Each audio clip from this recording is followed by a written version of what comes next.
여러분 안녕하십니까? 시사쇼 이것이 정치다의 윤정호입니다. 국민의힘이 가상화폐 의혹이 불거진 김남국 의원에 대해 부정한 정치 자금이나 자금 세탁이 있었던 게 아니냐 이런 의혹을 제기했습니다. 특히 대선 자금까지 겨냥해서 민주당의 코인 게이트다 이런 주장을 하고 있는 모습입니다. 전선을 확장하는 상황인데요. 이런 가운데 돈봉투 의혹 사건으로 검찰에 출석한 이성만 의원과 뇌물 정치자금 수수 혐의로 재판에 출석한 노웅래 의원 모두 혐의는 전면 부인하고 있습니다. 자, 검찰과의 진실 공방이 가열되고 있는데요. 정치권 이슈 전문가들과 바로 짚어보도록 하겠습니다. 어서 오십시오. 안녕하세요. 네, 오늘 여권에서는 김남국 의원의 코인 논란과 관련해 대선 자금 세탁 의혹을 적극 공격하고 있습니다. 자, 관련 화면 먼저 보시겠습니다. 본인이 해명한 것이 사실과 다를 경우에는 어떻게 하실 거예요? 전 재산을 걸었습니다. 전 재산이 얼마예요? 그러게요. 가상자산은 변동 내역, 투자 수익률 이런 부분에 대한 자료를 요구했었습니다. 그런데 그런 자료를 제출하지 않은 채 탈당하셨고 그냥 도망간 거 아닌가요? 자료도 안 내고 그냥 가버렸잖아요.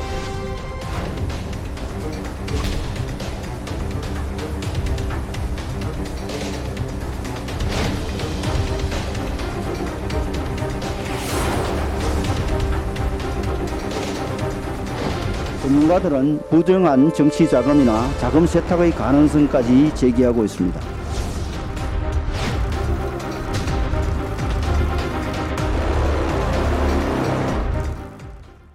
네, 하태경 의원 제보가 들어왔다고 이야기를 했습니다. 그러면서요, 지난해 시세 36억 원 상당의 위믹스 코인을 신생 코인으로 바꾸면서 15억 원 정도의 손해를 봤는데 이게 손해본 게 아니다. 자금을 세탁했다는 그런 의혹이 제기됐다. 이렇게 주장을 하고 있습니다. 자, 최윤 편장님, 뭐 제보라고는 하니까 확인이 필요할 부분입니다만 약간 이상한 행태 거래가 있어서 궁금했잖아요, 그 당시에. 그렇죠. 지금 말씀하신 대로 15억 원 정도 손해를 보고 클레이페이로 위믹스에서 클레이페이로 갈아탔는데 네. 문제는 위믹스보다 훨씬 더 클레이페이가 불안정성이 있는 거고 예. 사실은 그때 클레이페이가 그 출시된 지 한 달도 안 된 그 이른바 잡코인이라는 거거든요. 그러면 다소 상대적으로 안정적인 데에서 오히려 훨씬 불안한 곳으로 갈아탔는데 예.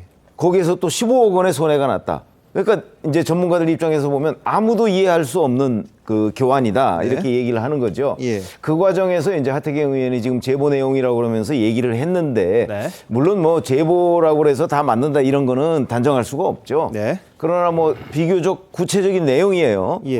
그러니까 저 제보 내용 이제 특히 이게 그 대선을 한 달여 앞두고 있는 기간이거든요. 네. 그러다 보니까 이제 대선 자금 세탁 뭐 이런 얘기까지 나오는데 예. 뭐 하나하나 확인을 해봐야 되겠지만 네. 그러나 적어도 지금 전문가들이 볼 때 그 김남국 의원이 그 작년 1월 말부터 2월 사이에 거래한 이 내용은 네. 이해할 수 없는 부분이 굉장히 많고 네. 또 쪼개기 형태로 이체가 이루어졌기 때문에 그런 점에서 본다면 뭐 FIU를 설계한 그 교수조차도 네, 네. 이 자금 세탁 부분을 의심하고 있거든요. 예. 그러니까 그 의심은 비교적 합리적으로 보인다 이렇게 말씀드리겠습니다. 자, 그러다 보니까요, 국민의힘 지도부까지 김남국 의원의 자금 세탁 의혹을 제기합니다. 보시죠.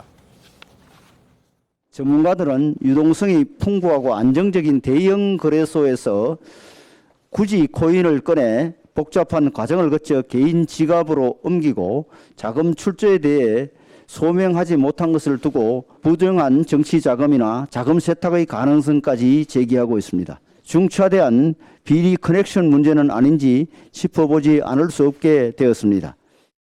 네, 하태경 의원은 클레이페이 만든 세력들이 2달 만에 완전히 자취를 감췄다. 그 사이에, 그러니까 주장입니다. 제보를 받았다고 하면서 한 주장인데 김남국 의원이 바꾼 위믹스 코인을 이 세력이 팔아서 현금화했고 자신들의 수수료만 떼고 이걸 어떤 형식이든지 간에 김 의원에게 다시 돌려줬을 가능성을 제기한 겁니다. 자, 이거 어떻게 봐야 될까요?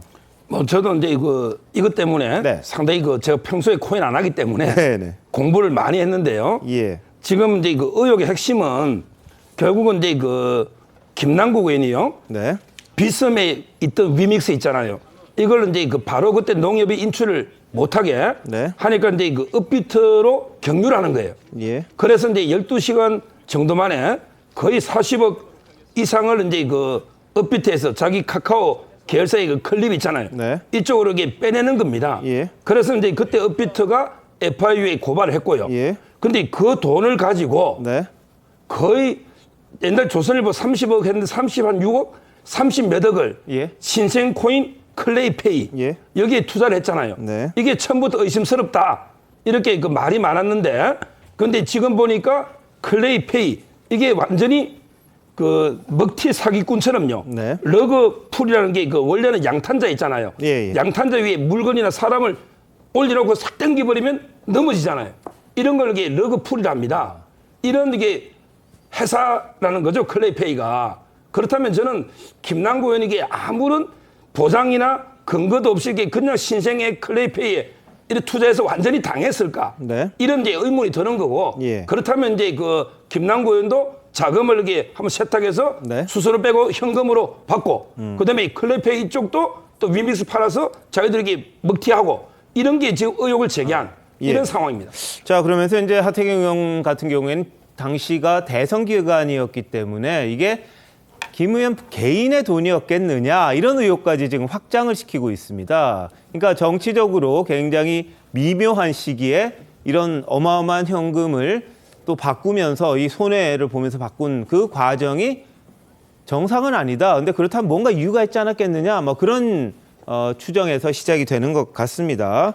자, 일단 김남국 의원은 대선 자금에 이용됐다는 부분 터무니없다 이렇게 반박을 했었죠. 보시죠. 대선 자금이다. 대선 자금이 이용됐다.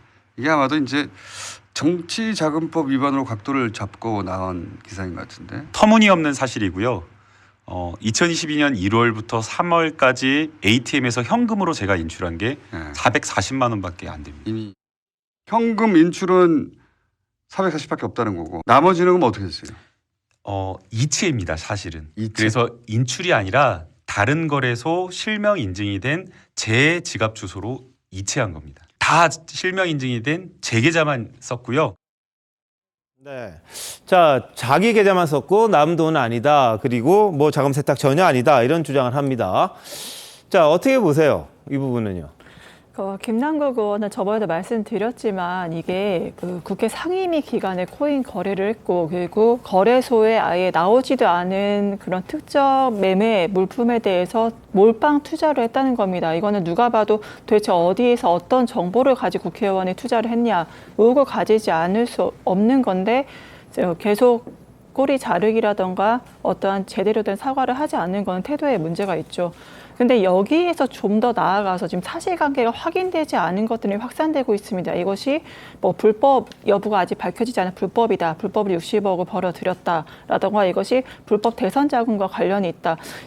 이런 식으로 확대 재생산 지금 되어가고 있는 것들은 확실히 좀 무리한 네. 해석이고 선긋기를 할 필요가 있고 두 번째는 국민의힘에서 계속 문제를 제기하시는데 국민의힘 의원들과 민주당 의원들 총합해서 그 상위 랭킹 10위 안에 8명이 가장 국회의원 중에 가장 많은 재산을 가지고 있는 그 의원들이거든요. 그중에서 100억에서 1000억의 재산을 국민의힘 안에서도 그러면 어떻게 뭐 코인이든 부동산이든 주식이든 어떤 식으로 그걸 했는지 투명하게 좀 같이 공개를 해서 이번에 국회의원 내부에서 자신의 윤리 의무 위반을 하지 않는 그런 깨끗한 자정작용이 필요하지 않을까 싶습니다.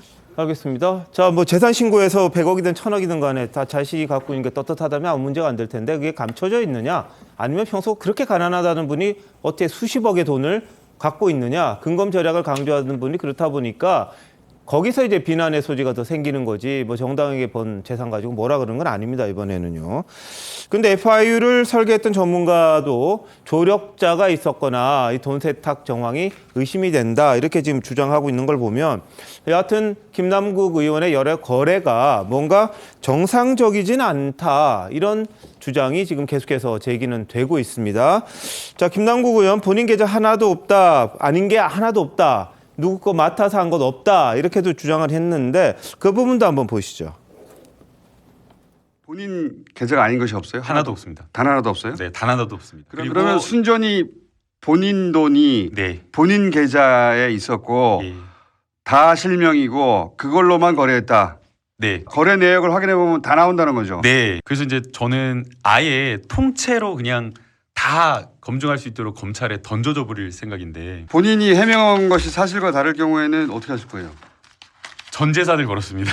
전 재산이 얼마예요? 그러게요. 이참에 계산해 봤을 거 아니에요. 몇 억? 21억 원 가까이. 예. 자, 본인 재산 신고한 것과는 좀 다르죠. 국회에 신고한 것과는요.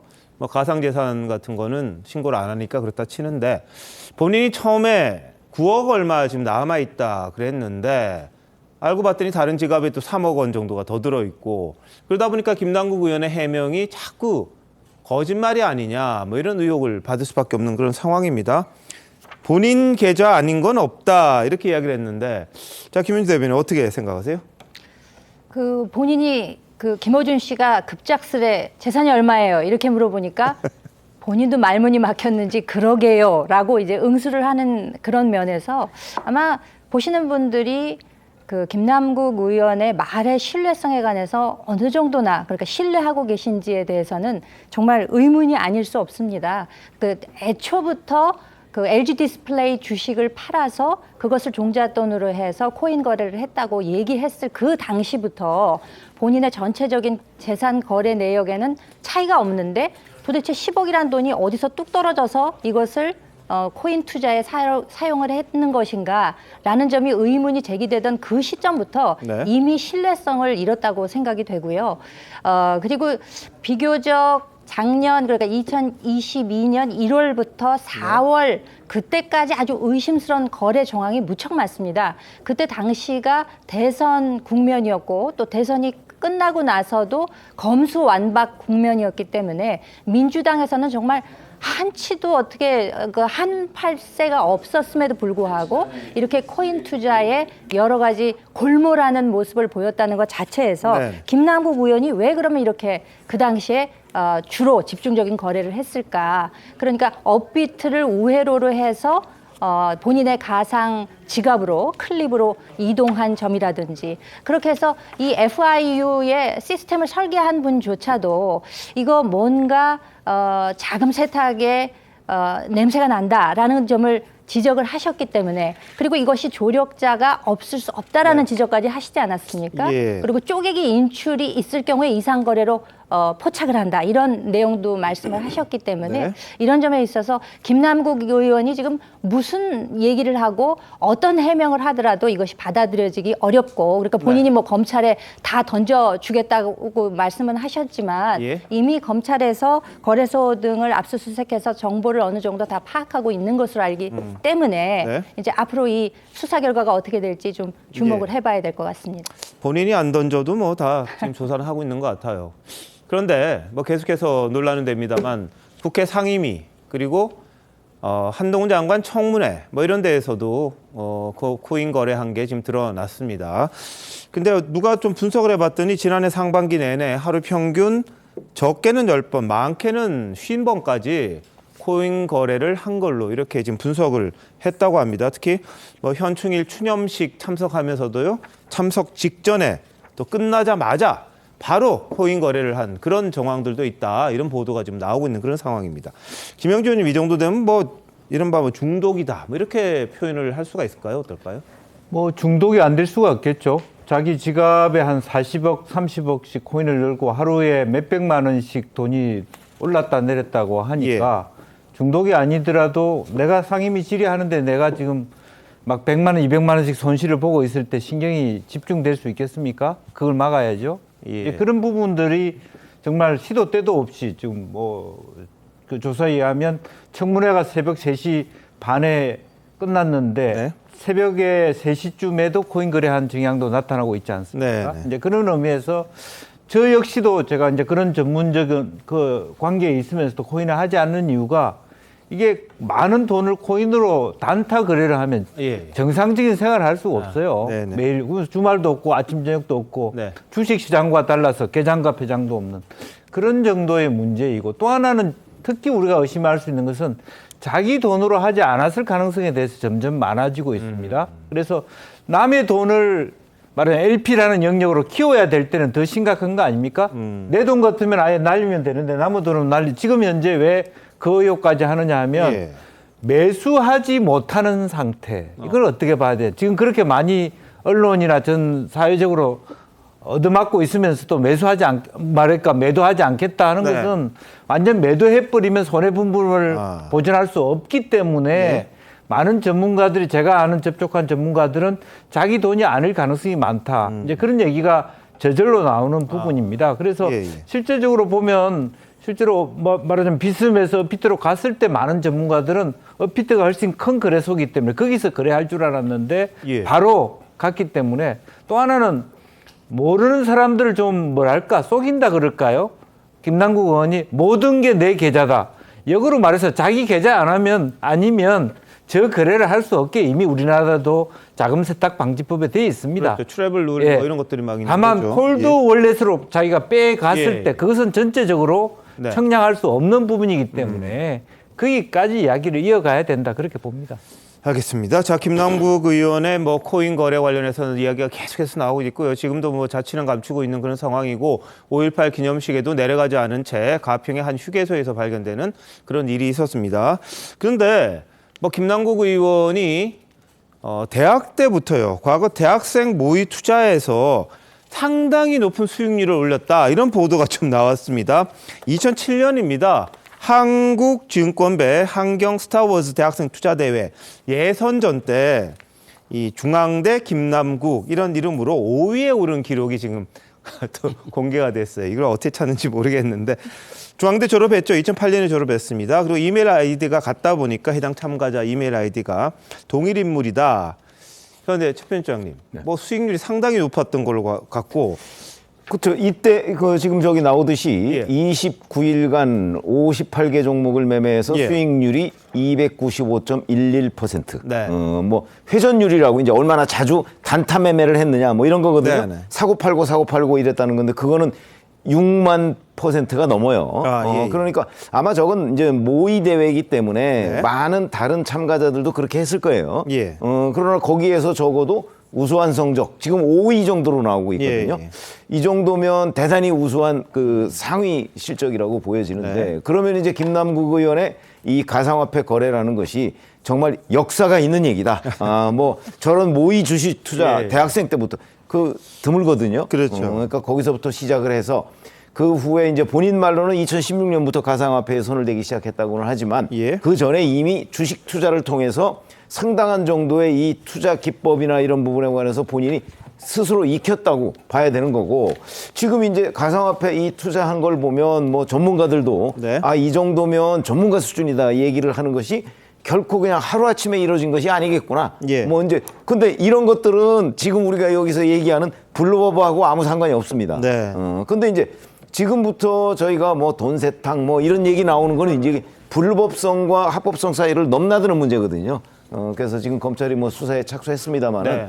지금 이 돈 세탁, 자금 세탁 뭐 이런 부분하고 예. 저는 뭐 전문가들이 이제 그런 얘기를 하잖아요. 특히 그 카이스트 문성천 교수 같은 경우가 조력자 얘기를 하잖아요. 예. 그렇게 되면 저는 그거하고 김남국 의원이 100% 자기 계좌로 했다라고 얘기하는 거하고 두 개를 만약에 다 맞다고 본다면 네. 조력자가 거래한 거는 자기 계좌는 아니잖아요. 네, 그렇죠?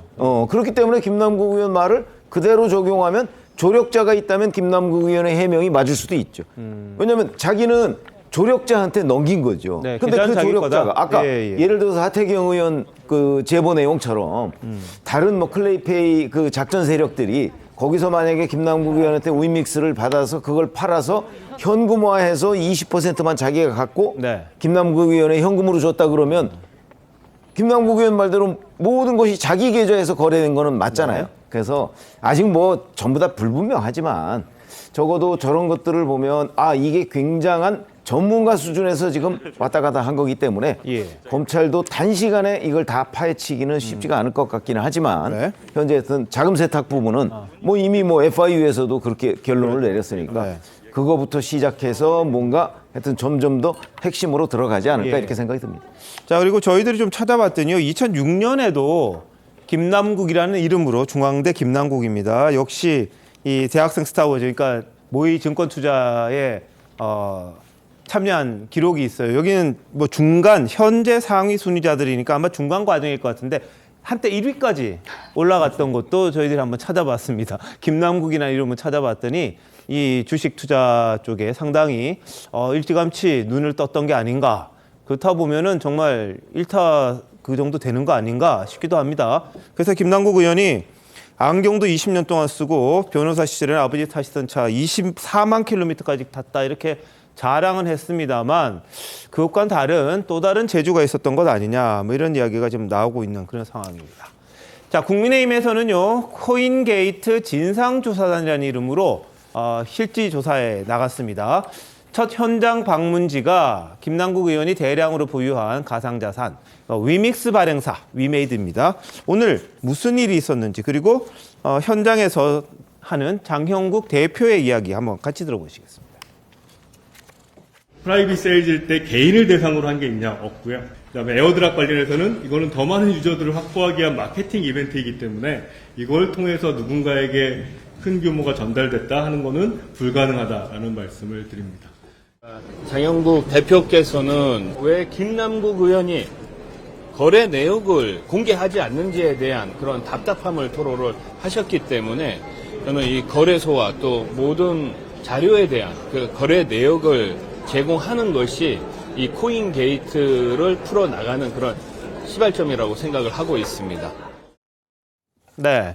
뭐 막 나온 보도를 보면요. 위메이드가 국회에 사실 로비를 했느냐 안 했느냐 이런 것 가지고 지금 국회 출입 기록을 좀 국회 사무처에 제출하라고 그랬는데 국회 사무처는 그거 개인정보이기 때문에 안 된다 이렇게 안 하고 있대요. 근데 예전에 보면 대기업들 관련자 들어간 건 공개를 했었거든요. 근데 왜 지금 안 하느냐 그랬더니 그때 공개한 게 잘못이었다 이런 입장을 보이고 있답니다. 근데 민주당 출신 전직 의원이 지금 총장을 하고 있어서 그런지 모르겠는데 그 과정에서의 그 출입 기록은 공개하지 않겠다 이런 입장을 밝혔다고 그러는데요. 다만 위메이드 쪽에서는 자신들이 그때 대관이 없어가지고 누가 했는지 잘 모르겠는데 하여튼 찾아보고 자료를 내놓기는 내놓겠다 이야기는 했다고 해요. 근데 위메이드는 로비 없었다고 합니다. 어떻게 보십니까? 먼저 이제 그 김남국 의원이 그 위믹스 투자할 때요. 저는 5가지를 이렇게 육하 원칙에 따라 밝힐 게. 네. 첫째는 이제 언제 처음 산지가 불분명합니다. 예. LG 주식 팔아서 그리고 이제 어느 거래소에서 샀는지. 왜냐하면 이게 본인 해명에 따라 LG 주식 팔아서 예를 들어 이제 업비트 그때 상장도 되기 전이란 말이죠. 따라서 언제 어느 거래소에서 그다음에 그 무슨 돈으로 샀는지 돈도 이게 좀 불분명하고요. 그다음에 그 얼마나 샀는지 마지막으로 이게 왜 샀는지 이렇게 육하 원칙에 따라 일단 그 위믹스 코인 투자 경위를 밝혀야 되고. 그다음에 그 위메이드 회사 있잖아요. 네. 회사는 제가 보기 로비 의혹이 상당히 농후합니다. 이미 그때 공시보다 7천 몇백만 개, 7천만 개 이상 초과 발행해서 예. 상당히 그 에어드롭으로 이런 뿌린 게 많고요. 저는 네. 단순하게 그 판촉으로 비례 따라 준 건 아니라 봅니다. 왜냐하면 이게 제 주위에도 주로 이제 금감원 직원 또는 이제 국회 보좌관의 국회 직원 심지어 로펌의 변호사들 네. 상당히 코인 특혜로 1원 이내 싸게 받거나 거의 무상에 가깝도록 받은 사람이 많거든요. 예. 따라서 이제 그런 로비 의혹도 저는 조사를 해야 되고 무엇보다 그때 그 당시에 이재명 대표도 공약이에요. 이런 이제 그 코인들 게임에서 버는 있잖아 코인들 합법화 이런 게 공약도 있었지 않습니까? 그리고 이제 그 대체 불가 토큰으로 이재명 펀드까지 있었잖아요. 이런 게 모든 의혹을 저는 밝게 되고 위메이드 회사는 적극 자료를 제공해서 네. 협조를 해야 된다. 예. 이렇게 저는 봅니다. 네, 뭐 NFT 관련 뭐 이재명 대표 펀드라는 거는 이제 그 상징적인 정도지 그게 뭐 실제로 거래되는 그런 거 아닌 걸로 알고는 있습니다만 하여튼 NFT 쪽이라 이 P2E 그러니까 이 플레이 투 원 돈 버는 게임과 관련된 합법화 그런 부분에 있어서는 공약들이 좀 있었던 걸로 기억이 납니다.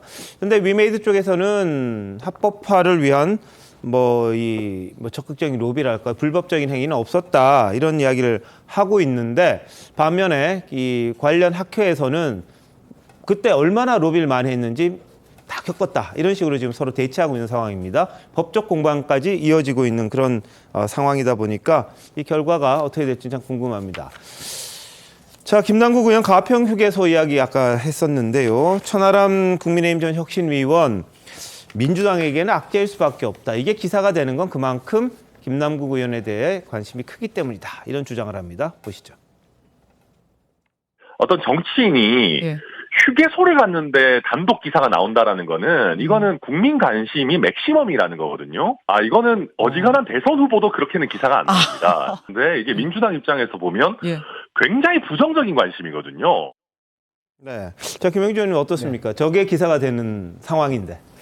글쎄요, 또 왜냐하면 또 하필 5.18 이런 부분이 있어서 뭐 자기가 탈당을 하든 안 하든 어쨌든 범민주 진영 속에서 뭐 있었던 사람이고 또 젊은 정치인이었기 때문에 자기의 어떤 뭐 여러 가지 여죄의 문제를 떠나서 지금은 아예 조신하게 아예 뭐 두문불출을 하든지 아니면 많은 어떤 비판 속에서도 어쨌든 5.18 광주를 찾아서 묵념하고 추념하는 모습을 보이든지 이렇게 해야 되는데 마치 어디 피신 가듯이 혹은 놀러 가듯이 이런 다양한 의혹을 제시하는 정도의 사진이 이렇게 찍혔다는 것은 불미스러운 일이다. 그렇게 보여지고요. 또 왜냐하면 지금 현재 본인이 당당하게 해명해야 될 것을 해명하지 않은 상태에서 출당을 하고 탈당을 하고 이런 상태에 있기 때문에 더 원성이 민주당 속에서도 많은 것 같습니다. 예.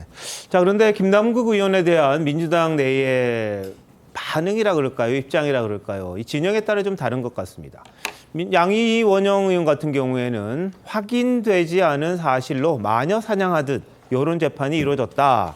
이렇게 좀 두둔을 했어요. 도덕성과 관련된 이야기도 했었죠. 한번 보시죠.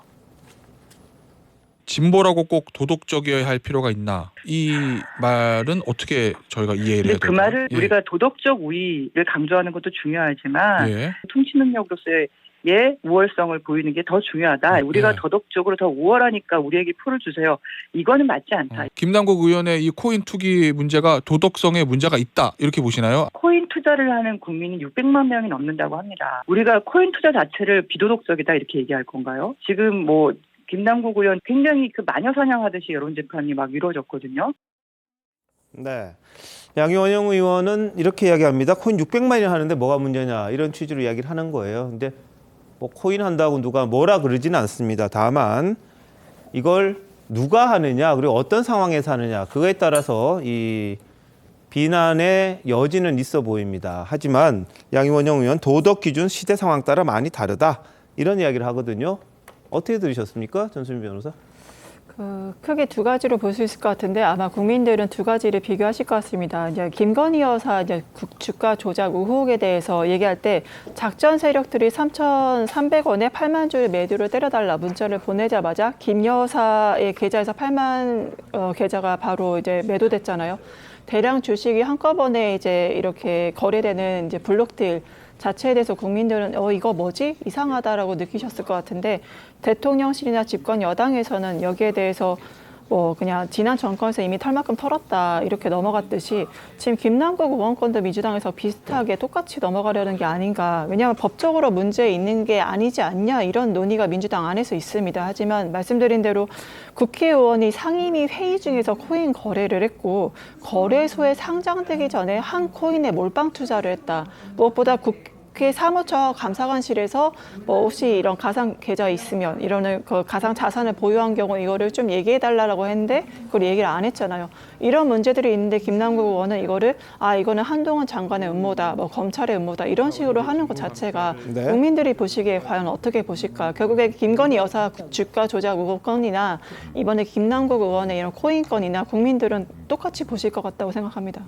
네, 뭐 불법적인 게 있으면 당연히 조사해야 되겠습니다. 근데 뭐 대체 거래를 시킨 건지 아니면 본인이 직접 그걸 그 주가 조작을 한 건지 거기에 대해서 좀 다른 부분이 있으니까 뭐 판단은 각 사례마다 다를 걸로 보이긴 합니다만 이재명 대표는요 오늘 질문이 있자 딴 이야기를 합니다. 조명희 국민의힘 의원권에 대해서 언급을 했는데 한번 보시죠. 저도 아침에 뉴스를 봤는데 이 조명희 의원 이거 뭔 계약했다 뭐 그런 얘기. 국회의원이 직무를 이용해서 사적 이익을 도모한 게 사실이라면 엄정하게 책임을 물어야 된다는 점은 예외가 있을 수 없겠다는 생각이 듭니다. 조명희 의원 건에 대해서도 관심이 필요하지 않을까 싶습니다.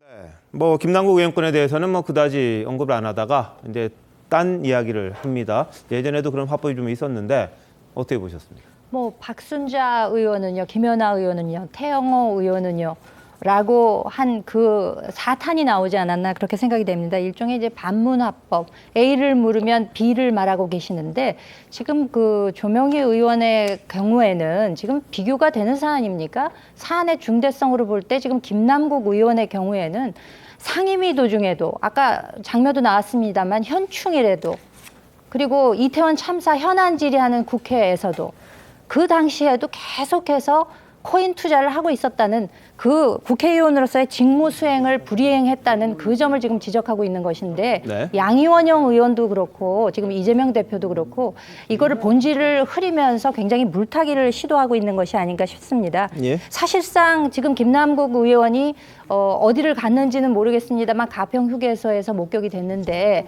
지금 계속해서 법사위에도 안 나오고 트리도 총리 연설하는 데도 예. 안 나오고 그다음에 5.18 그 현장에도 이제 안 오지 않았습니까? 네. 이런 식으로 언제까지 이제 도망을 다닐 것인지는 모르겠으나 자진 탈당의 형식을 통해서 김남국 의원은 지금 어떻게 보면은 세 마리 토끼를 잡았어요. 왜냐하면 감찰에서도 벗어나고 매각할 의무에서도 벗어나고 예. 진상조사도 안 해도 되는 그런 입장에 처했단 말입니다. 네. 그렇기 때문에 여기서 책임 정치까지는 뭐 바라지도 않지만 정말 책임 있는 모습을 좀 보여주고 네. 또 그 주위에 계신 분들은 국면 전환하려는 이런 시도를 물타기 하시지 말고 네. 본질을 똑바로 보고 여기서 민주당이 똑바로 정신 차리지 않으면 정말 국민들한테 어떤 심판을 받을지 모르기 때문에 네. 그리고 본질을 좀 생각해 주셨으면 좋겠습니다. 예. 자, 이재명 대표 앞서 돈봉투 의혹과 관련해서 이 동문서답식 답한 게 있는데 한번 보시죠. 이번 기자회견 좀 어떻게 보셨나요? 김연아 의원은 어떻게 돼가고 있어요? 몰라요? 통화는 하셨어요? 우리 박순자 의원 수사는 어떻게 돼갑니까? 당에서 따로 제안을 하실 게 있으실까요? 태영호 의원의 그 녹취 문제는 어떻게 돼갑니까? 자, 뭐 김현주 대변인 지적했습니다만 이재명 대표가 국민의힘 의원들의 전 현직 의원들의 이름을 언급하면서 슬쩍 빠져나가는 그런 모습이었습니다. 김영주 의원님 보실 때 저 화법이 적절합니까? 어떻습니까? 대표로서 저렇게 계속 그 이야기를 하는 것은 적절하지 않죠. 네. 이미지가. 그리고 또 우리 사안에 대해서 정말 마음 깊이 사과하고 진중하게 고심하고 어떻게 이 문제를 말하자면 반면교사로 삼아야 될지에 대한 어떤 자기 문제에 대한 천착됨이 없이 사실은 뭐 야당에 대해서 질문하고 온 기자들한테 여당 질문을 물어보는 것도 저는 사실은 기자들에 대한 예의도 저는 아니라고 생각하고 네네. 저런 합법에 대해서도 당내 의원들조차도 사실은 뭔가 대표로서의 무게감을 더 줄인다 네. 그런 이미지를 낳는 것 같습니다. 그래서 오히려 저런 합법보다는 정확하게 자기 문답을 가지고 진솔하게 대하는 것이 훨씬 낫다 그렇게 봅니다. 알겠습니다. 자, 부친의 부동산 투기 논란으로 의원직 내려놨던 윤희숙 전 의원, 이런 분이 공직에 있으면 안 된다 이렇게 김남국 의원을 저격했습니다. 의원직 내려놓을 당시 모습 먼저 보시겠습니다. 저는 이 시간부로 국회의원직도 국민들께 돌려드리겠습니다. 민주당이 아주 즐겁게 통과시켜 줄 것이라고 생각합니다. 제가 무혐의로 판결나면 이재명 후보 당신도 사퇴하고 정치를 떠나십시오. 윤희숙 의원이 거짓 해명한 것에 대해서 국민에게 머리를 숙여야 되는데 마치 무슨 본인이 독립운동이라도 하는 것처럼 이렇게 당당한 것 자체가 좀 상식적이지 않은 것 같습니다. 24시간 돌아가는 코인장에 본인의 영혼이 거기 있는 분이고 전 이런 분은 공직에 있으면 안 된다고 생각해요. 그러면 이제 나처럼 의원직 사퇴해라. 김남국 의원. 아니 나처럼 아니죠. 저는 사실은 그 과하게 책임진 것이고 이분은 과한 책임이 아니라 지금 사퇴해도 하나도 과하지 않아요. 자, 여의도에는 거의 알바 개념으로 와 계셨던 분 아니냐 이런 지적까지 했습니다. 어떻게 보셨습니까?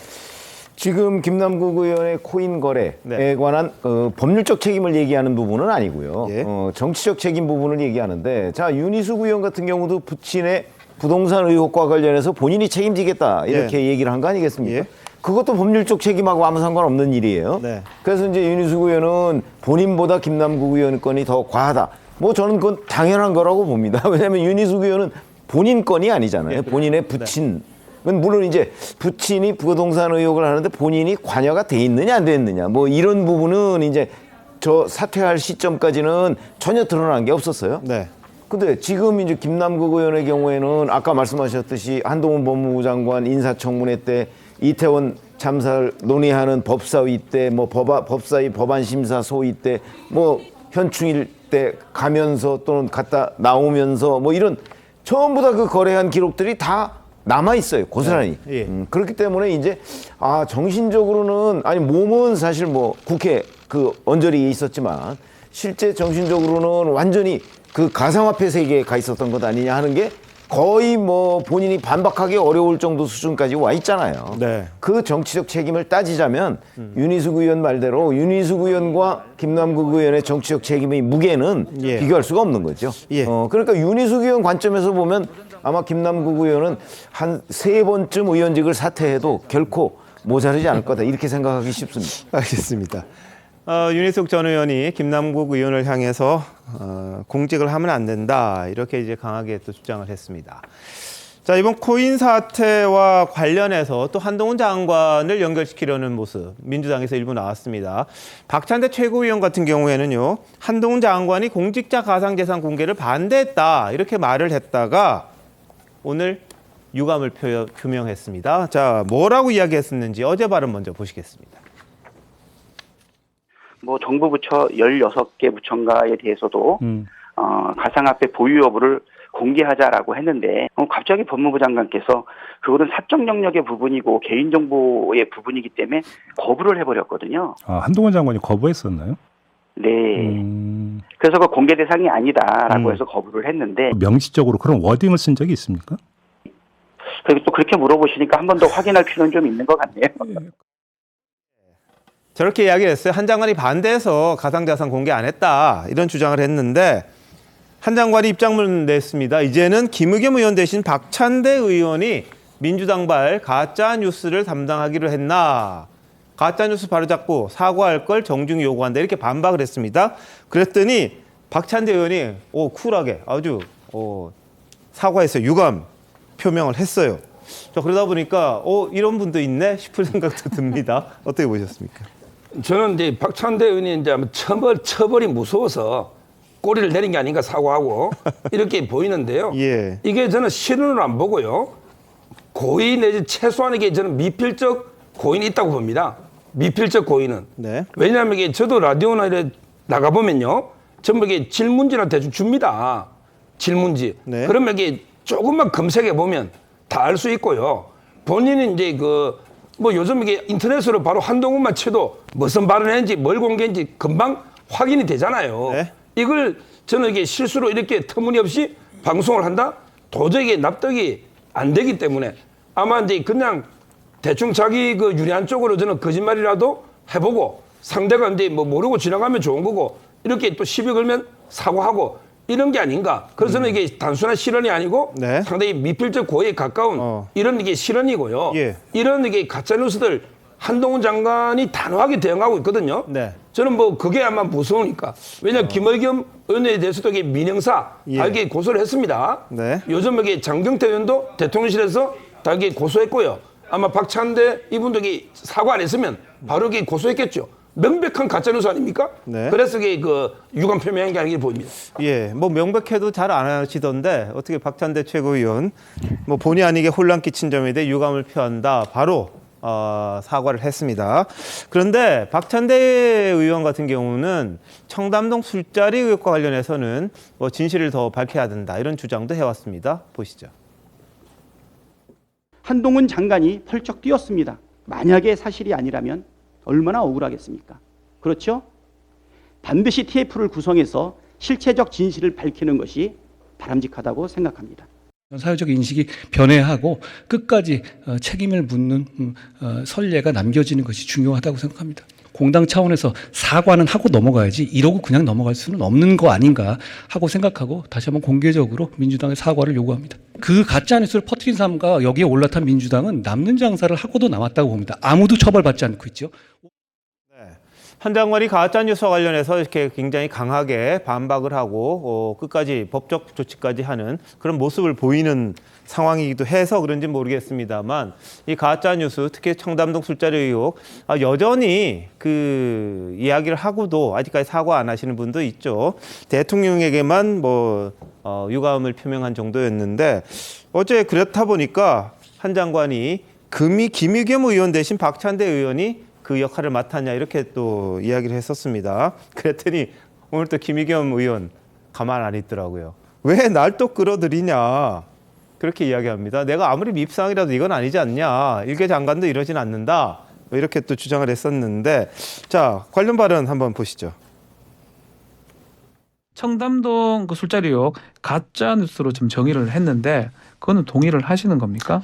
아니요, 동의 못 하고요. 저는 제 의무를 다했다고 생각을 합니다. 한동훈 장관에게 정식으로 사과하거나 이런 생각은 전혀 없다 이 말씀이네요. 그렇습니다. 정말 말싸움 하나는 정말 잘한다. 조선 제일 혀다. 조선 제일 혀다. 덕담하신 걸로 생각하고요. 저도 덕담 한마디 드리면 거짓말 끊기 어려우시면 좀 줄이시는 것도 좋을 것 같다는 생각이 듭니다. 예, 치열한 공방 주고받았고요. 오늘도 하나 있는데 이거 잠시 뒤에 보기로 하고 자 전수민 변호사 어떻습니까? 두 사람의 이 공방. 김의겸 대변인은 공당의 대변인으로서 실수를 여러 건 하셨고 그걸로 인해서 당에 굉장히 많은 위협을 느끼게 했잖아요. 국민들이 굉장히 당에 많이 실망하게 한 이제 빌미를 제공하셨는데 척에 대해서 굳이 저렇게 대응을 하실 필요가 있었는지 저는 이제 좀 의문을 제기할 수밖에 없습니다. 특히 가짜 뉴스는 정말 중요하죠. 팩트 체크가 중요한 그건 언론의 역할인 거고 정치인들은 정치인들 역할을 하는 게 중요하다. 아무리 김의겸 의원이나 박찬대 의원이 어떻게 대처를 하더라도 저는 한동훈 장관은 그 국무위원회 그 위상에 맞게 행동을 하시는 게 좋지 않았을까. 한동훈 장관 말씀하시는 거 보면서 저는 그런 질문이 떠올랐거든요. 너무 심플해서 질문 같지 않다. 예전에 그 말씀을 하신 걸 보면서 국민들은 어떤 걸 느끼실까? 저 한동훈 장관 국무위원은 정말 격이 있으시고 법무부는 정말 정의를 위해서 일을 할까라고 기대를 할 수 있을지 아니면 너무나 태도가 좀 오만방자한 거 아니야? 왜 장관이 저렇게 국무위원회 말을 하지? 그래도 국회의원들은 우리가 선출된 사람인데 라고 생각하실 수밖에 없기 때문에 한동훈 장관께서 의원들을 대처할 때 그런 거 특히 민주당이 사과를 하라 마라 그런 것들을 하는 것이 과연 국민들이 어떻게 받아들일까? 자신의 워딩이 국민들에게 어떠한 상징성을 다가올지 좀 생각을 하시고 발언을 하셨으면 좋겠습니다. 알겠습니다. 자, 그런데 오늘 또요, 김의겸 의원이 사실과 좀 다른 이야기를 해서 또 곧바로 반박을 받았습니다. 자, 김현주 대변인, 오늘 무슨 일이 있었던 겁니까? 김의겸 의원과 또 한동훈 장관 사이에요. 문자 시스템 가지고 이야기가 있었다고 그러던데요. 그러니까 김의겸 의원이 법무부의 그 문자 공지 시스템을 한동훈 장관이 사적으로 이용했다라고 이제 주장을 했던 것인데 그래서 한동훈 장관은 그건 사실관계가 전혀 아니다, 다르다라고 하면서 국가 예산으로 운영되는 그런 시스템 자체가 존재하지 않는다. 개인 휴대전화로 기자단에게 입장을 전했다라고 이야기를 한 바 있거든요.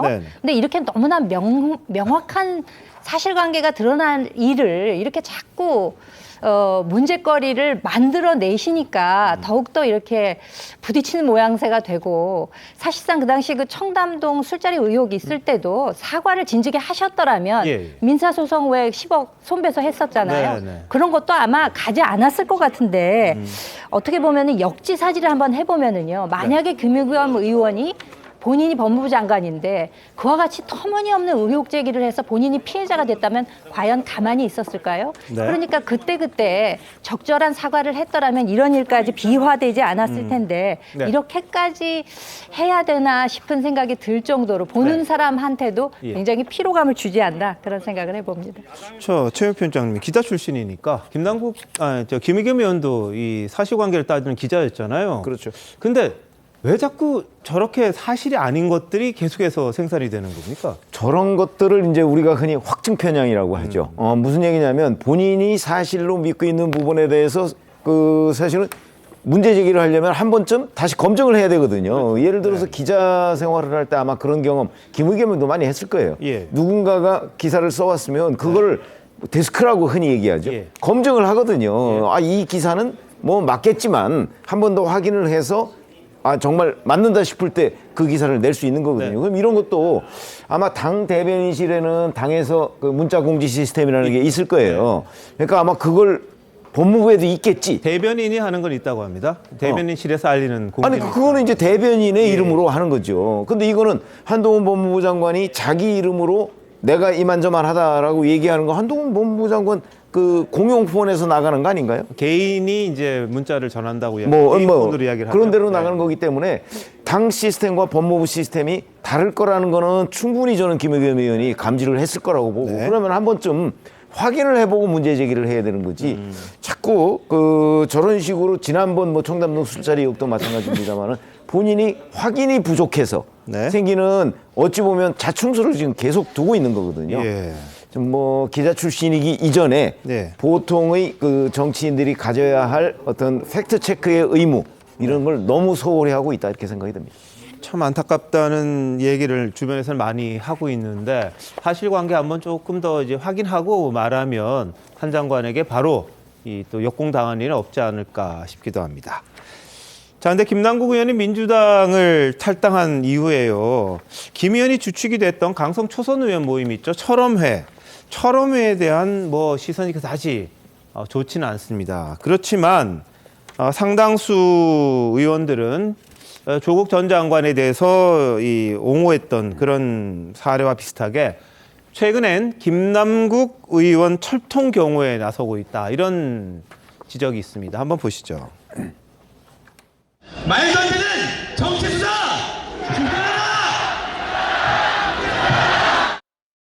유죄가 나왔기 때문에 이 수사가 공정하고 정의롭다라고 이렇게 말하기에는 또 어려울 것 같고요. 조국 전 장관을 타겟해서 죽이겠다라고 하는 그 목적으로 수사를 했던 것이기 때문에 부산대에서 우리 조민 양 입학을 취소하던 날, 그 다음 날이 조국 장관 생일이에요.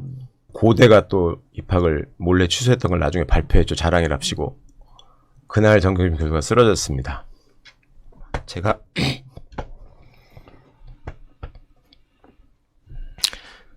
제 인생을 걸고 이 사람들 지켜주고 싶고 민주당에서는 탈당은 정치적 최고 수준의 결단이고요. 또 중대한 결심까지 하셨으니 이런 핵심 자료들을 제출하지 않았다고 하는데 좀 문제가 있는 거 아닙니까?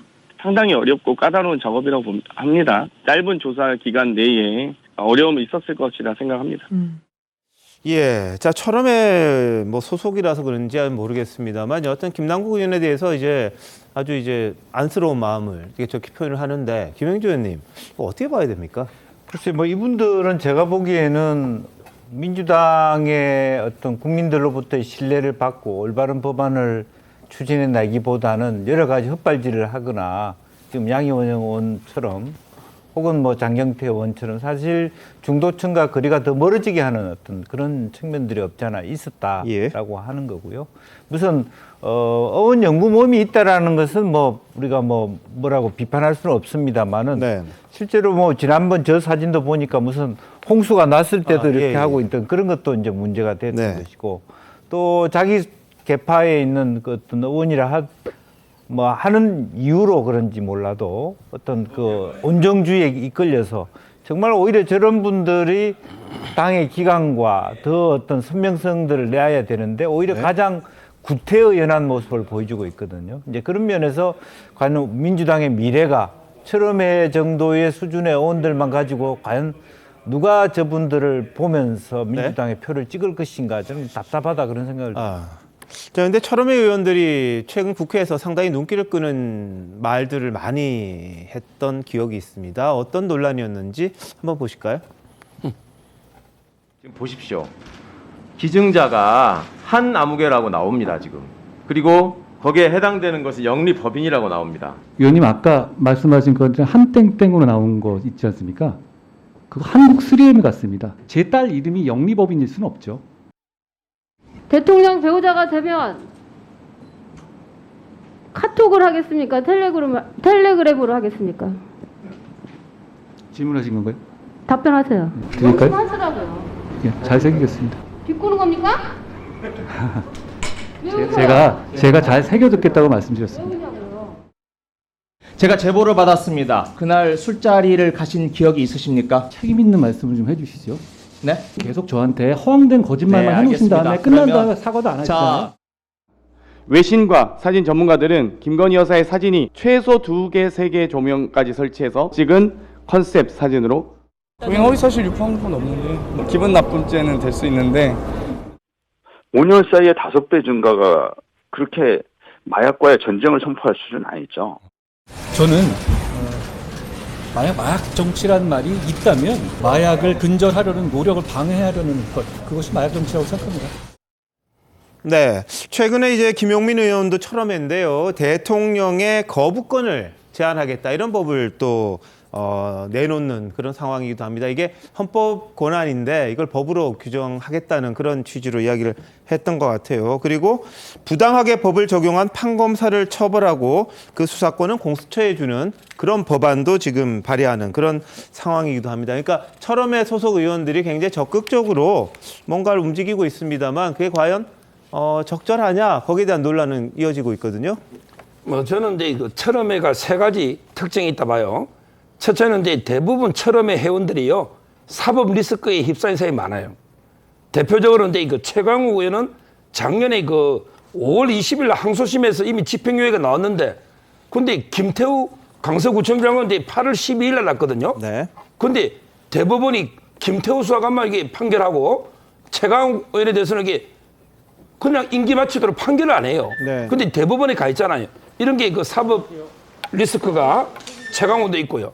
그다음에 그 황운하 의원도 송철호 사건 있잖아요. 예. 거기에 피고인도 있고 상당히 김의겸도 고소당하는 거 많잖아요. 네. 이런 식으로 이게 대부분 보면 사법 리스크에 휩싸인 사람이 많고, 두 번째 철험의 회원들이 대체적으로 보면 조국 수호부터 생기다 보니까 조로남불 있잖아요. 위선 이게 상당히 심합니다. 대표적으로 저는 장경태 의원 있죠. 이분이 신고 재산이 1,000만 원이었어요. 근데 2년 만에 7억 300만 원으로 늘어났습니다. 따라서는 장경태 의원에게 과연 어떻게 재산이 늘어났는지, 본인도 이게 가난 코스프레 학비가 없어서 2년을 대학을 늦게 가고 그때 영상도 찍고 많이 했거든요. 네. 저는 김남국 못지않는 이런 게 가난 코스프레가 많은 위선 이런 게 있고요. 그다음 마지막으로 이게 철험의 문제는 정말 어떤 법치나 상식에 동떨어진 말도 안 되는 법률들을 밀어붙이는 이런 게 많아요. 조금 전에 그 우리 김용민 의원도 마찬가지입니다. 대통령의 거부권은 헌법에 보장된 대통령의 고유한 권리잖아요. 네. 이걸 이해충돌 우려가 있다면 거부권을 못하게 제한하자. 예. 그럼 이게 법률로 대통령 헌법을 제한하자, 이게 말이 됩니까? 주로 이게 법조인들이 많이 돼 있는데 네네. 정말 이게 법치하고는 거리가 먼 예. 이런 주장하는 게 많죠.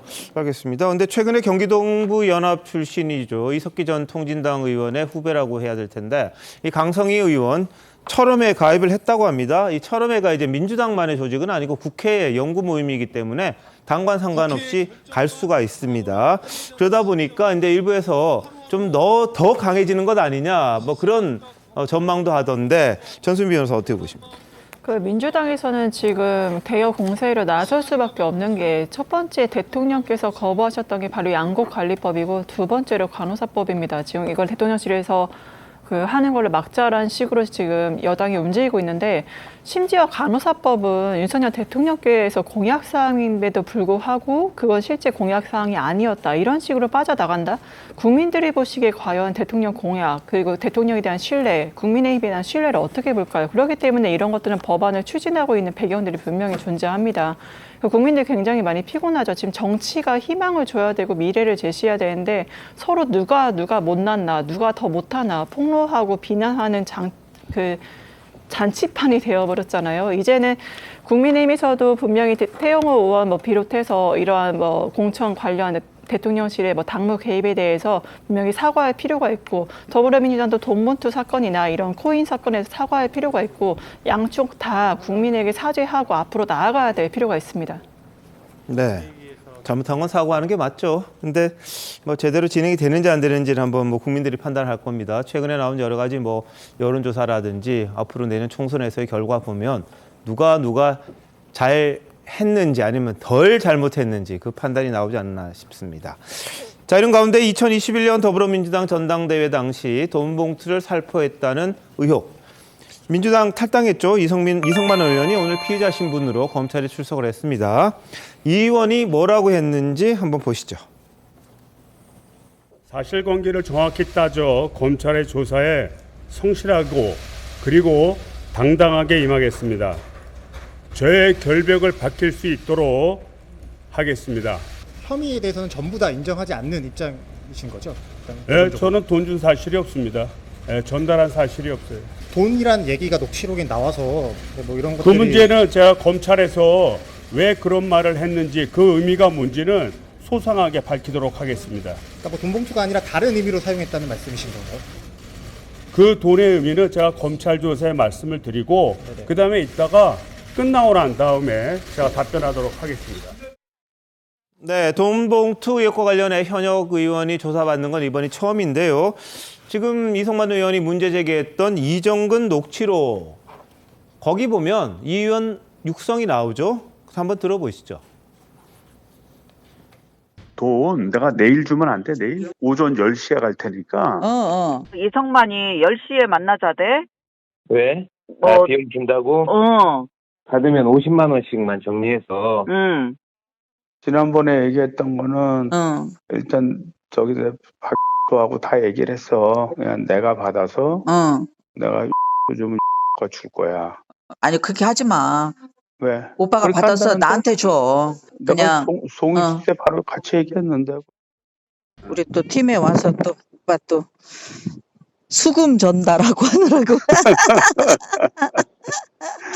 아니 뭐 그거 아는 사람이 그런 거나 서포트나 해야지. 예. 이성만 의원 육성이 저렇게 있는데 이제 이성만 의원은 저게 좀 왜곡됐다. 사실이 아니다. 자기는 돈 준 적 없고 돈 받은 적 없다. 이렇게 이야기를 하는데요. 김현주 대변인 이거 어떻게 봐야 될까요? 너무나 선명하게 저는 잘 들리거든요. 네. 예. 돈 이야기도 나오고 내일 아침 10시에 갈게. 아니야 오빠 그렇게 하지 말고 나한테 직접 줘. 너무나 구체적으로 묘사가 되어 있기 때문에 이것을 어떤 논리로 본인이 돈과는 전혀 관계가 없고 돈을 전달하지도 않았고 돈을 주지도 않았다 이렇게 주장하시는 건지 참 저는 그게 궁금하고요. 그리고 미리 짜인 각본에 의한 결과가 나오지 않도록 하겠다. 이렇게 얘기를 하셨는데 누가 각본을 짰다는 것인지 아니면 누가 대본을 써주고 저렇게 녹취를 떴다는 얘기인지 저는 그것도 궁금합니다. 네. 예. 사실상 지역위원장의 그 돈 살포한 정황에 상당히 깊숙이 개입되어 있다는 것이 네. 녹취를 통해서도 지금 밝혀졌기 때문에 예. 검찰 수사를 받는 입장 아니겠습니까? 본인이 뭐 당당하게 하시겠다고 하는데 당당하게 하시는 것까지는 좋은데 네.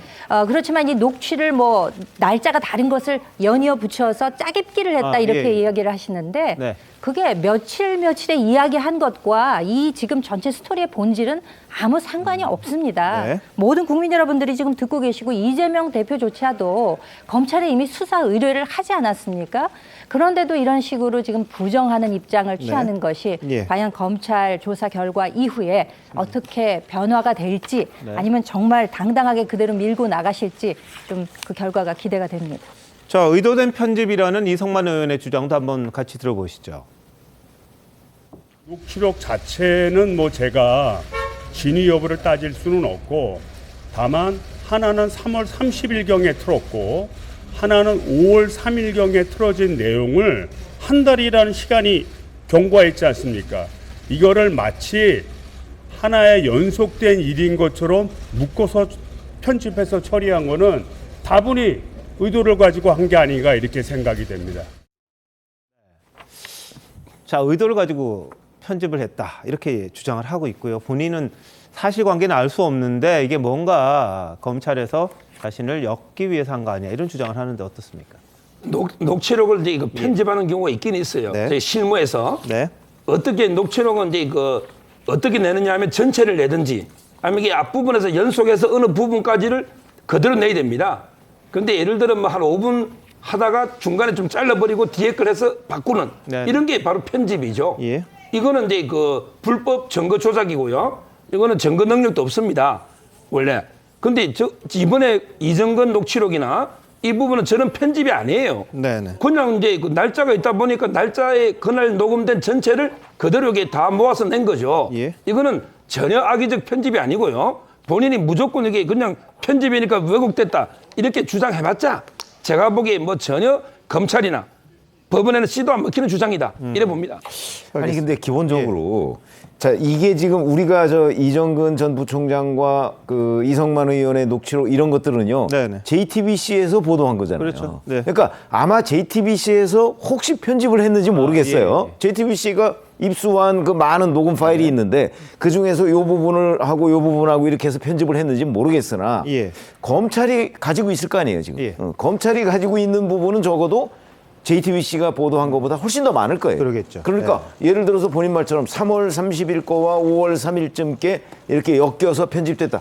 검찰은 3월 30일부터 5월 3일까지 그 사이에 수없이 많은 이정근 전 부총장의 녹음 파일을 가지고 있을 거기 때문에 편집했다는 주장은 적어도 혹시 JTBC한테 항변할 때는 먹힐지 모르겠으나 검찰에는 그 설득력이 없을 거다 이렇게 생각합니다. 알겠습니다. 근데 뭐 이성만 의원 측이나 이런 쪽에서는 이제 검찰에서 자신들이 갖고 있는 걸 다 넘겼을 거다 이런 주장을 하다 보니까 검찰이 편집해서 넘긴 건 아니냐 뭐 이런 주장을 할 수도 있을 것 같긴 한데요.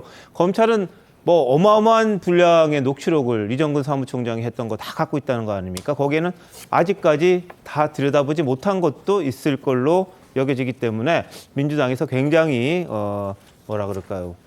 무시무시한 게 터질 수도 있다. 이렇게 걱정한다는 목소리도 있는 것 같습니다. 자, 이 의원 지난 3일 탈당했습니다. 지금 무소속 신분인데 지난 16일 자신의 탈당을 꼬집는 국민의힘 소속 국회 행정안전위원장 장제원 의원과 충돌을 했습니다. 한번 보시죠.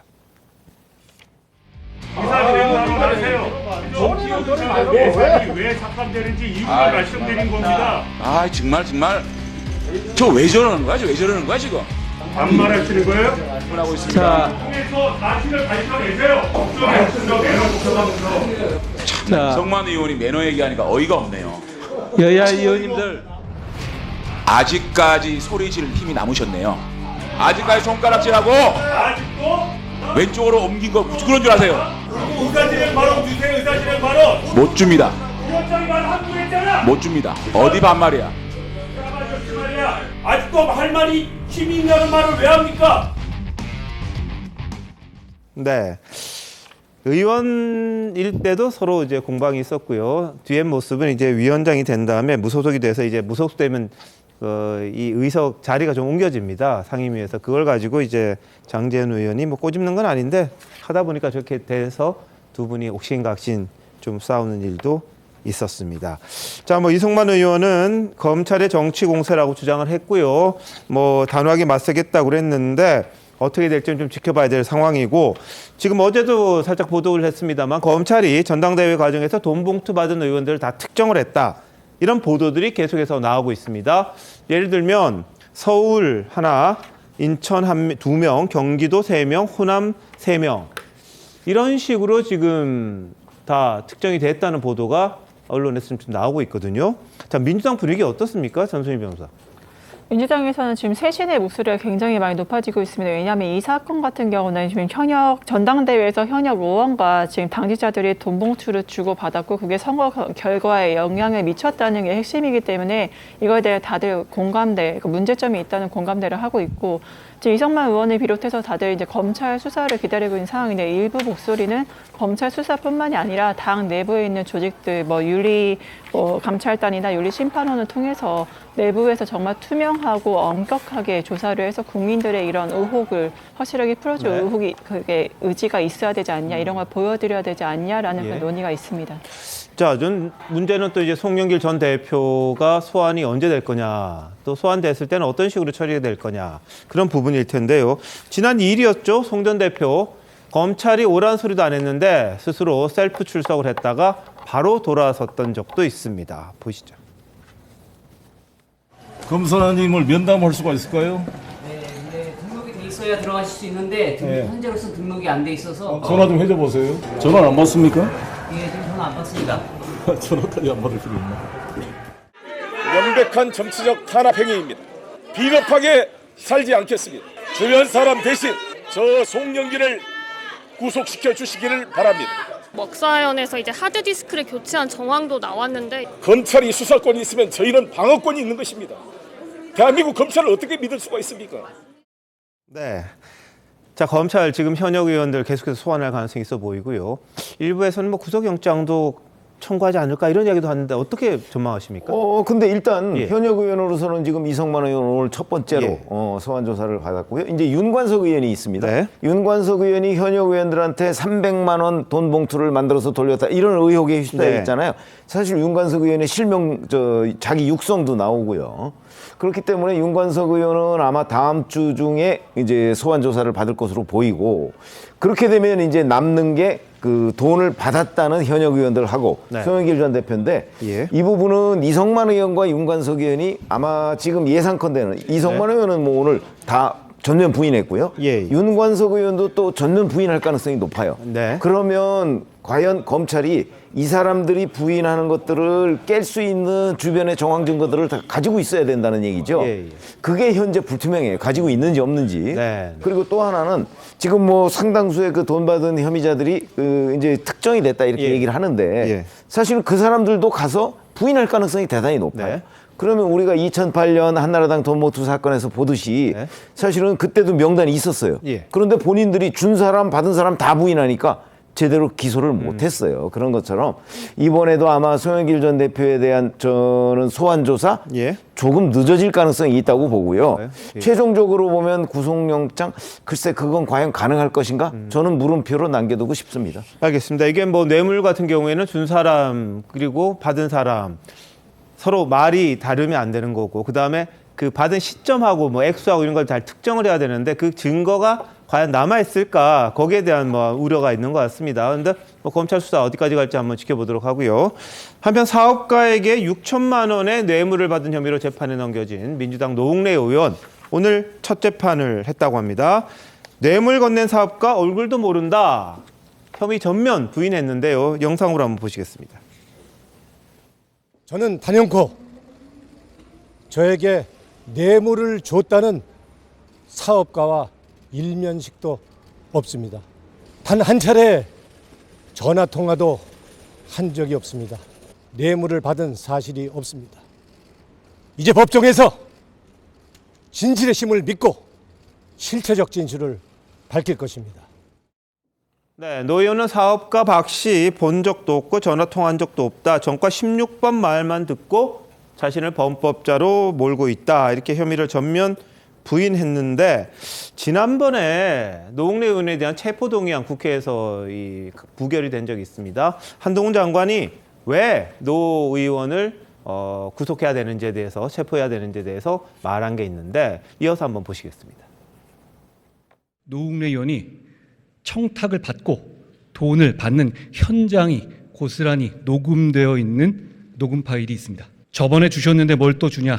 노웅래 의원의 목소리, 돈 봉투 부스럭거리는 소리까지도 그대로 녹음되어 있습니다. 부정한 돈을 주고받는 현장이 이렇게까지 생생하게 녹음되어 있는 사건은 저도 본 적이 없습니다. 돈 봉투 소리 조작. 정치 검찰은 부정한 돈 받으면서 돈 세서 받습니까? 이건 악의적인 고의적인 왜곡입니다. 녹취록 조작, 그거 밝혀내겠습니다. 자, 이거 어떻게 봐야 됩니까? 자기가 이게 그렇게 당당하면 예. 불체포 특권이 뒤에 숨지 말고 그때 영장 실제 받았어야 되는데 그때는 못 받은 거죠. 이 사건은요. 이 사건은 이제 모든 관련자들이 전부 자동 녹음을 한 것 같아요. 예. 돈을 준 박모 씨, 그다음에 네. 그 박모 씨의 부인, 그리고 이제 이성근 씨, 그다음에 이 사건을 폭로한 박모 씨의 또 수행 기사가 있거든요. 예. 이분들 전부 녹음한 것 같아요. 그러니까 이제 그 박모 씨의 부인이 예를 들어 돈을 건네준다. 그러면 이게 어떤 민원 이야기, 또 이게 뭐 노웅래 의원도 옛날에도 주는데 또 뭐 이렇게 주느냐 이런 이야기, 전부 그 정황이 적나라하게 녹음이 되어 있는 이런 사건입니다. 네. 이거는 요즘 이게 녹취록이 증거의 왕이잖아요. 예. 증거의 왕이에요. 네. 그 목소리가 자기 목소리 맞으면 여러 정황을 판단하기 때문에 예. 저는 이렇게 잡아떼는데, 제가 이게 변호사 한 30년 하면서요, 돈 받은 사람이 자기 받았다는 걸 한 적은 한 번도 본 적이 없어요. 네. 근데 유죄율은 98, 9% 다 유죄는 옵니다. 아, 그런가요? 그러니까 저는 쉽지 않을 것이다. 노웅래 의원 봅니다. 알겠습니다. 각 사례마다 좀 다를 수가 있는데 노 의원 측 변호인은 이렇게 이야기합니다. 후원금 모금 전체 1위를 했을 정도인데 자기 정치 생명 다 끊어질 거 알면서 돈 받았겠느냐, 이런 주장입니다. 김영준님 어떻게 보십니까, 이건요? 글쎄요, 이제 홍금은 뭐 그건 아무도 모르겠습니다만 홍금은 자기가 마음대로 쓸 수 있는 돈은 아니지 않습니까? 사실 정책 자금, 좋은 정치를 하라고 쓰는 돈이기 때문에 실제로 만약 받았다면 홍금이 뭐 말하자면 선거 있는 해는 3억이나 다 들어올 수 있지만 그 돈을 자기 돈으로 생각하지 않기 때문에 사실 뇌물에 대한 뭐랄까 돈을 뭐 6천만 원이 필요할 수도 있는 것이죠. 그러나 지금 우리가 뭐 그걸 전제로 돈을 받았다 안 받았다 이렇게 연계하기는 쉽지는 않을 것 같습니다. 알겠습니다. 그럼 노웅래 의원은 뭐 자택에서 현금이 수억 원이 나왔던 거는 사실인데 거기에 대해서도 이제 소명을 해야 될 부분이 있지 않나 싶긴 합니다. 재판 시작이 됐으니까 어떻게 될지 봐야 되고요. 지금 막 들어온 속보 하나 전해드리겠습니다. 경찰이 마약 혐의를 받고 있는 유아인에 대해서 구속영장을 신청했다. 이런 보도가 지금 막 나왔습니다. 증거인멸과 도주의 우려가 있어서 경찰에서 구속영장을 신청했다는 건데 신체 압수수색 100일 만이고요. 프로포폴, 코카인 뭐 이런 마약 5종을 투약한 혐의를 지금 경찰에서는 잡고 구속영장 청구를 요청했다. 이렇게 나왔습니다. 막 들어온 속보입니다. 자, 윤석열 대통령 오늘 출국했습니다. G7 정상회의 참석차 일본 히로시마에 내렸는데요. 의장국인 일본 초청으로 참석을 했습니다. 잠시 전 도착했다는 소식이 왔고 관심은 이제 한미일 정상회담 또 할 거냐, 또 한일 정상회담 얼마 안 됐는데 또 할 거냐, 또 하겠죠, 당연히 할 텐데 이 부분에서 어떤 성과가 나올지 궁금해하는 분들이 많습니다. 특히 이번 일본 방문에서는 원폭 피해 한인들 또 가족들, 유족들도 만나고 또 여기 기시다 총리가 같이 가기로 했던 우리 위령비에도 같이 가는 그런 일정이 잡혀 있다고 합니다. 그러니까 G7 정상회의와 관련해서 어떤 성과를 얻을지는 지켜봐야 할 상황인데 오늘 젤렌스키 우크라이나 대통령도 이 G7 정상회의에 대면으로 참석한다는 보도가 나왔고요. 미 군용기를 타고 일본에 온다. 이런 보도가 나왔습니다. 자, 최 편집장님, 젤렌스키 나오는데 뭐 또 러시아에 대한 그런 메시지도 좀 전달하고 이런다 그러더라고요. 원래 사실은 기시다 총리가 우크라이나를 방문해서 젤렌스키와 회담을 가진 적이 있었죠. 아마 그래서 이제 일본이 뭐 미국의 입장 또는 G7의 입장을 대신해서 아마 젤렌스키를 초청한 것으로 보이고요. 그 오면 이제 젤렌스키가 우크라이나에 대한 G7의 지원 이런 걸 요청할 가능성이 있거든요. 그러면 우리 윤석열 대통령도 지금 갔잖아요. 그렇죠. 그러니까 아마 그 부분에 이렇게 한꺼번에 무슨 우크라이나 전쟁 종식을 위한 뭐 어떤 그 대책 뭐 이런 걸 논의할 가능성이 있거든요. 이거 우리의 그 어떤 국익과도 굉장히 밀접한 관련이 있어요. 뭐 잘 봐야 되겠지만 그 어쨌든 우리는 또 우리 나름대로의 그 국가적 이익이 있어요. 러시아와도 우리 관계를 맺고 있지 않습니까? 그런 것들을 잘 판단해서 그 대처를 해야 되겠다 이런 생각이 듭니다. 뭐 국제 정세가 우리에게 미치는 영향도 크고요. 또 한일 관계에 있어서 원폭 피해 동포들 기시다 총리와 같이는 아닙니다만 윤 대통령은 우리 대통령이 만나는 건 처음이라고 합니다. 전 좀 여기서 좀 이해가 안 되는 게 그럼 기존의 대통령은 한 번도 원폭 피해자를 만난 적이 없었던 건가? 오히려 전 좀 고개가 갸우뚱해지는데 처음 역대 대통령은 처음 만나서 위로하고 또 한일 양국 관계와 관련된 이야기를 좀 하겠다 이런 입장도 밝혔는데요. 기시다 총리의 위령비 방문 이게 계기가 돼서 좀 한일 관계에 새로운 전개가 됐으면 하는 그런 바람입니다. 잠시만요. 대한민국 이슈의 중심 시사쇼 이것이 정치다 여기까지입니다. 다음 주 월요일 다시 찾아뵙겠습니다. 고맙습니다.